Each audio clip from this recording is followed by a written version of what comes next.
ఏదైనా తీసుకోవాలి అంటే నాకే చాలా స్పెసిఫికేషన్స్ ఉంటాయేమో అనుకున్నా ఇన్ని రోజులు. బట్ ఈ విషయంలో మాత్రం వరుణ్ కి చాలా స్పెసిఫికేషన్స్ ఉండే అండ్ ఒకటి ఫిక్స్ అయ్యాడు. ఇంకా అది దొరికే వరకు వెతుకుతూనే ఉన్నాము. అసలు దేని గురించి మాట్లాడుతున్నా అంటే మా కార్ తీసుకొని ఆల్మోస్ట్ 8 years అవుతుంది అండ్ చిన్న చిన్న రిపేర్స్ వస్తున్నాయి. కార్ సర్వీసింగ్ చేయించినప్పుడు రిపేర్స్ ఉన్నాయి అని $6,000 బిల్ చేశారు.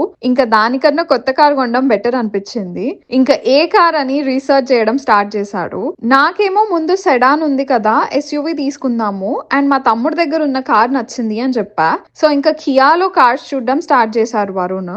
మొత్తం రీసెర్చ్ చేసి కియా స్పోర్టేజ్ హైబ్రిడ్ మోడల్ ప్రెస్టీజ్ లో తీసుకుందామని ఫిక్స్ అయ్యాడు. అండ్ మా దగ్గర ఉన్న కియా షోరూమ్స్ కి వెళ్లి కార్స్ చూద్దామని స్టార్ట్ అయ్యాము. అంతా బానే ఉంది కానీ అసలు ప్రాబ్లం ఇప్పుడు స్టార్ట్ అయింది. కార్ మోడలే కాదు, car colour and interior colour కూడా ఇదే కావాలి అని ఫిక్స్ అయ్యాడు. అండ్ ఆల్మోస్ట్ 3 stores తిరిగాము. వరుణ్ కి కావాల్సిన స్పెసిఫికేషన్స్ తో ఒక్క ప్లేస్ లో కూడా ఆ కార్ లేకుండే. And he wanted a terracotta or red interior, bluish grey exterior and hybrid మోడలే కావాలి అని చెప్పాడు.